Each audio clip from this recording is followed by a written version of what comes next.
Halo semuanya, selamat datang kembali di perkuliahan kita. Teman-teman, saya akan membagikan video pembelajaran mengenai Theory of Marketing atau yang lebih sering kita dengar dengan sebutan teori pemasaran. Mari kita memasuki pembahasan kita dan jangan sampai kamu lewatkan. Teman-teman, pada video pembelajaran kali ini kita akan belajar tentang strategi segmentating, targeting, dan positioning produk.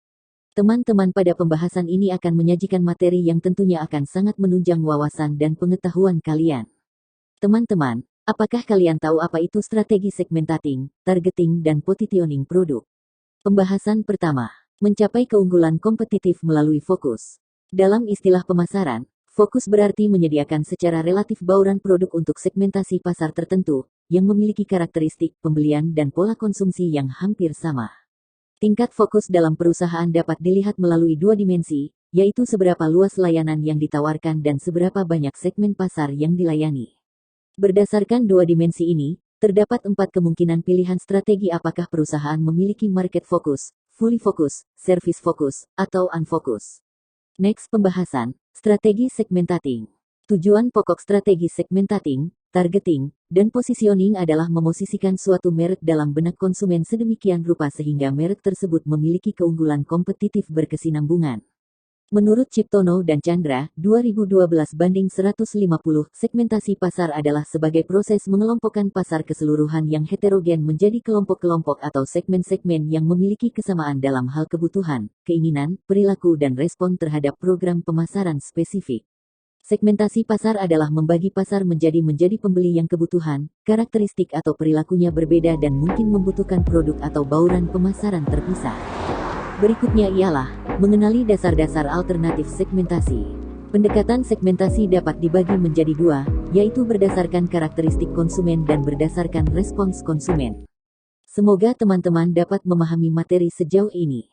Next, pembahasan berikutnya, memilih dasar terbaik untuk segmentasi. Langkah selanjutnya adalah memilih dasar yang tepat untuk segmentasi. Sebuah perusahaan sebaiknya dapat memperhitungkan cara-cara segmentasi alternatif yang dapat memberikan keuntungan dibandingkan dengan kompetitornya. Tahap ini dan tahap selanjutnya berhubungan. Setelah kelebihan dan kekurangan dari masing-masing segmen dideskripsikan, dasar segmentasi yang akan dipilih baru dapat diputuskan. Pembahasan berikutnya, pengertian strategi penentuan posisi jasa. Tujuan dilakukannya penentuan posisi ini adalah untuk membedakan persepsi perusahaan berikut produknya dari kompetitor. Latar belakang pemikiran penentuan posisi adalah untuk menciptakan citra yang diharapkan. Maksudnya adalah langsung terkait dengan bagaimana konsumen berada di segmen pasar tertentu atau spesifik itu mempersepsikan produk jasa perusahaan. Next, sub pembahasan berikutnya, analisis pasar, internal, dan kompetitor. Penentuan posisi menghubungkan antara analisis pasar dan analisis kompetitor dengan analisis korporasi internal. Dari ketiga analisis ini, sebuah pernyataan penentuan posisi dapat digunakan sebagai pertimbangan sebuah perusahaan jasa dalam menjawab 6 pertanyaan untuk mengembangkan strategi penentuan posisi yang efektif.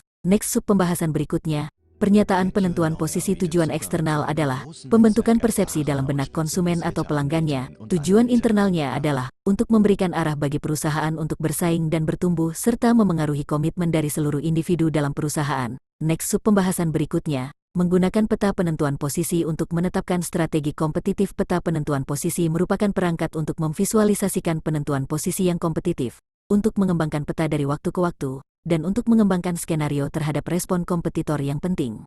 Next, sub pembahasan berikutnya, peta penentuan posisi.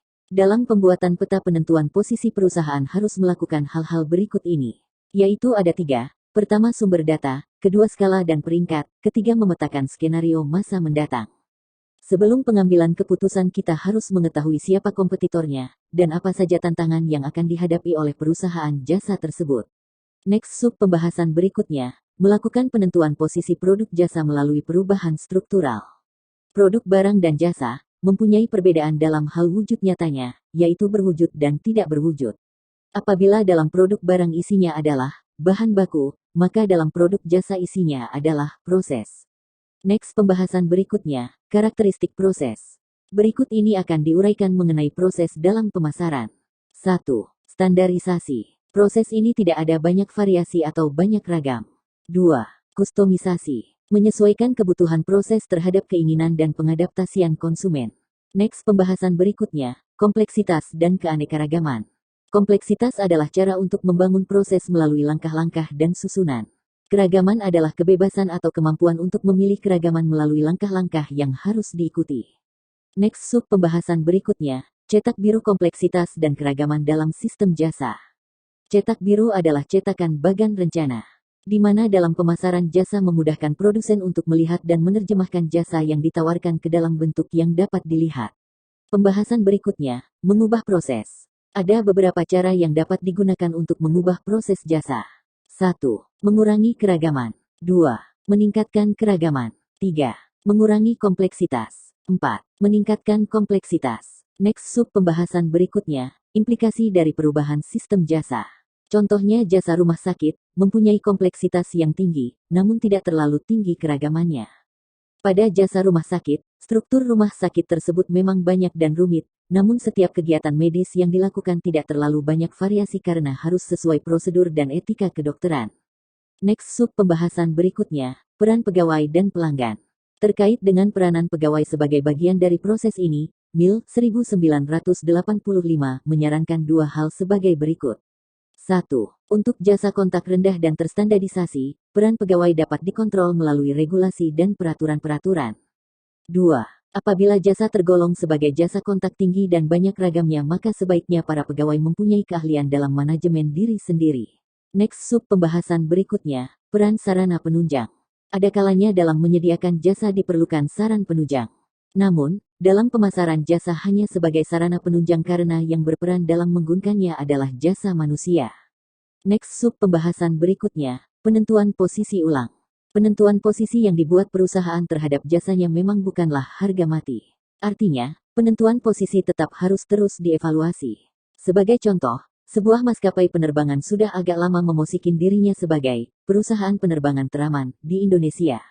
Next sub pembahasan berikutnya, strategi targeting.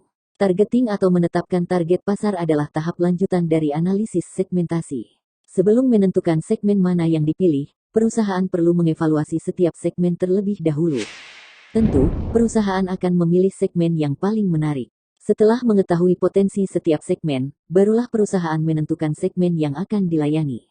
Next sub pembahasan berikutnya, strategi positioning. Positioning adalah image atau citra yang terbentuk di benak konsumen dari sebuah nama perusahaan. Positioning menyangkut bagaimana sebuah produk dinilai dan dilihat di mata konsumen, serta apa yang bisa membuat konsumen mengingat produk tersebut dan bisa membedakannya dengan produk lainnya. Teman-teman sekalian, materi kita pada hari ini telah selesai dari bab kita mengenai strategi segmentating, targeting, dan positioning produk. Semoga teman-teman bisa bersemangat mengikuti perkuliahan kita dan It's like termotivasi memenuhi magic. perkuliahan Actually, kita. it's not. Saya izin This undur type diri of dan sampai targeting jumpa is lagi di precisely video what our pembelajaran